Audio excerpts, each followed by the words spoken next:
Usap-usapan ngayon kung bakit hindi daw nakapagbigay ng kanyang huling mensahe o eulogy ang aktres na si Sheryl Cruz sa lamay na kanyang namayapang tiyahin na si Ms Susan Roces. Tanong ng mga netizens, hindi ba ito nabigyan ng pagkakataon na makapagsalita kaya gumawa na lang daw ito ng eulogy na ipinost nito sa Facebook?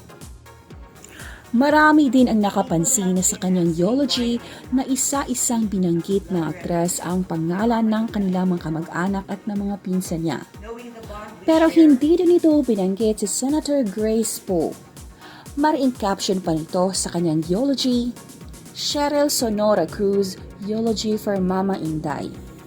Feeling her motherly love is a blessing to me, and a treasure meant only for me that no one else can steal.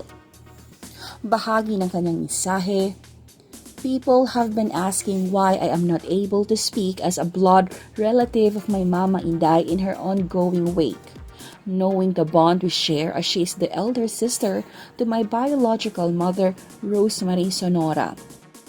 Since social media is the only platform where I am able to express what my Mama Inday, Jesusa Leve Sonora Poe, or more popularly known as Susan Roces, means to me and my family in the Levy Sonora clan. People have been asking why I am not able to speak as a blood relative of my Mama Inday in her ongoing wake. Knowing the bond we share as she is the elder sister to my biological mother, Rosemary Sonora. Since social media is the only platform where I am able to express what my Mama Inday, Jesusa Levy Sonora Poe, or more popularly known as Susan Roces, means to me and my family in the Levy Sonora clan. Let me share this open eulogy to all of you who care to listen here on social media. My Mama Inday was a second mother to our cousins Joseph and Jeffrey, the sons of Auntie Penny and Uncle Joey, the youngest sibling of Mama Inday, who recently passed away. One thing we cousins had in common was that our parents chose to reside in another country. She was a loving aunt to my cousins Daniel and Donna, son and daughter of my Aunt Bennett and Papa Dan Lipayon. Mama B is their eldest sister. She was also a proud aunt to my cousins Manang Sheila, Jomel, Richie. Our cousins from their sister, Auntie Teresine, and Uncle Eddie Santos. She was a supportive aunt as well to my siblings, Lawrence and Patrick, my brothers from her sister Rosemary, and Jessie Cruz, aka Ricky Belmonte, whom her mother met in Sampaguita. As a child, I remember her asking me which celebrities I look up to. Then she shared some of her celebrity idols like Miss Gloria Romero and Audrey Hepburn. Eventually, I admired Angelina Jolie and Ms Sharon Cuneta, who I fondly called Ate Shawi. Even though she had a very busy and full life with friends, family, and her job, she still made time for each of us. Just like she did most of the time when she would always ask me to model clothes for her. She said, as long as we are physically fit, it won't matter if the clothes we wear are designer brands or not. She taught me to live simply within my means. She taught me to listen to the radio for current news and traffic routes. As we all know, how tough it is to travel in a city where traffic is a common occurrence. Because of her, we learned to have meaningful conversations, talking about everything from entertainment news, local and foreign politics, travel, weather, food, just about anything, even romance, which included the birds and the bees. As I experienced falling in love, she always reminded me that my relationship is not just between my boyfriend and me. Hindi raw pwede you and me against the world lamang. Dahil malaki ang mundo na ginagalawan nating lahat. Ang sabi pa niya, pagmahal ko raw ang isang tao at handa na akong makasama ito ng habang buhay, malalaman ko naman daw ang sagot sa pagtanong sa sarili ko kung kakayanin ko bang mahalin pa siya kahit nadagdagan na ang timbangin nito. Naubos na ba ang buhok sa ulo? Nagkandabungi-bungi na ba ang mga ngipin nito at kung ano-ano pa? Karamay ko siya sa lungkot at saya. She cried with me each time I had my heart broken and celebrated most of my triumphs with me as long as she was able to. One thing I will never forget is her teaching me to love myself for me to love others. To love oneself is the greatest love of all. According to Mama Inday, loving and taking care of ourselves is not being selfish.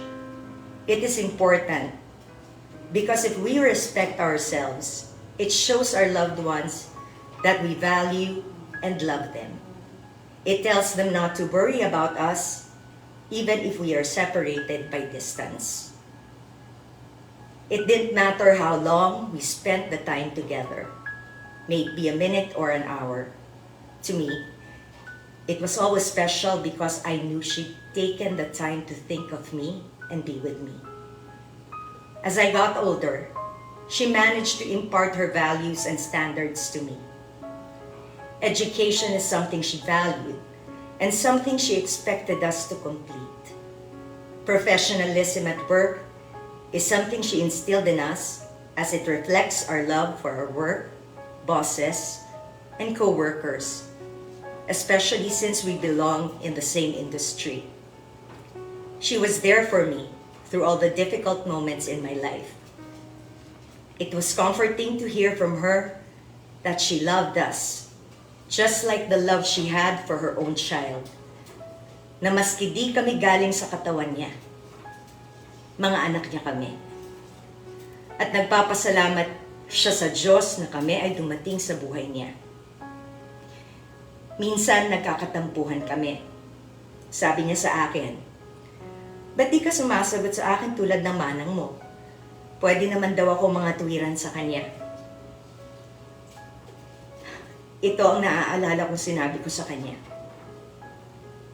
Dahil masyado ko po kayong iginagalang at minamahal na di ko kayang sagot-sagutin kayo. Thank you, Mama Inday, for giving me courage and faith in myself, for teaching me to choose my battles and not to allow anyone to trample on my rights as a person, nor throw mud on my dignity. She was a true role model for me, a very big part of me. My mama knows that Mama Inday is the reason why I'm the person that I am today. I will forever treasure her words of wisdom she unselfishly imparted to me, my brothers and cousins, and all her grandchildren sa aming magpipinsan. Di matutumbasan ng kahit anong salapi o yaman sa mundo ang mga iniwan niyang pangaral at masasayang alaala sa amin. Feeling her motherly love is a blessing to me and a treasure meant only for me that no one can steal. I hope to be able to continue to exhibit, flourish, and share the lessons she has taught me as I continue to take on this pebbled path of life. I am having a hard time arranging my words and putting them together to show my gratitude. We're still trying to get the strength to overcome this difficult time. And with God's mercy and love, we will make it. Mama Inday may be physically gone, but her bright light will continue to shine. Jesus, thank you for the 80 years you have allowed us to be in the company of your beloved Jesusa.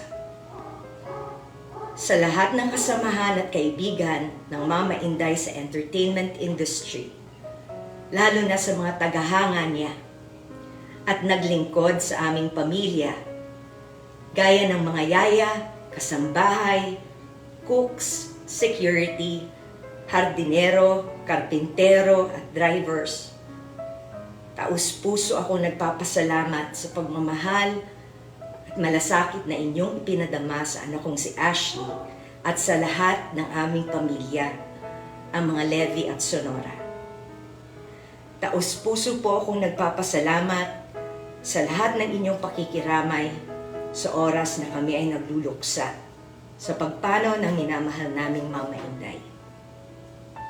Pagpalain po kayo ng may kapal sa nag-iisang inday ng buhay ng Uncle Ronnie namin na si FPJ, hari ng pelikulang Pilipino na si Ms Susan Roces, reyna ng pelikulang Pilipino, or as we cousins in our family fondly call our Mama Inday, and Lola Inday to my daughter Ashley and nieces and nephews, Alexandra, Sofia, Ronald Jesus, Monique, Ethan, Bella, Sophie, Katie, Joshua, Emily, Emma, and Laila. Mananatili kayong mahal sa buhay namin at mananatili kayong mahal sa buhay ko. We will miss you dearly. I love you, Mama Inday. Hindi tuloy maiwasang mag-isip ng mga netizens na tila hindi pa siguro nag-aayos sina Grace Poe at Sheryl Cruz. Matatandaang 2016 ay bukas ng aktres sa pagsabing tutol siya sa pagtakbo ni Senator Grace bilang Pangulo. Anya hindi pa daw ito ready sa napakalaking responsibilidad. Komento naman ibang netizens na sana'y kinalimutan na lang nila ang anumang hidwaan alang-alang sa ikakatahimik ng burol ni Ms Susan Roces. My aunt is always going to be part of my life, and she's always going to be the person I look up to as my second mother.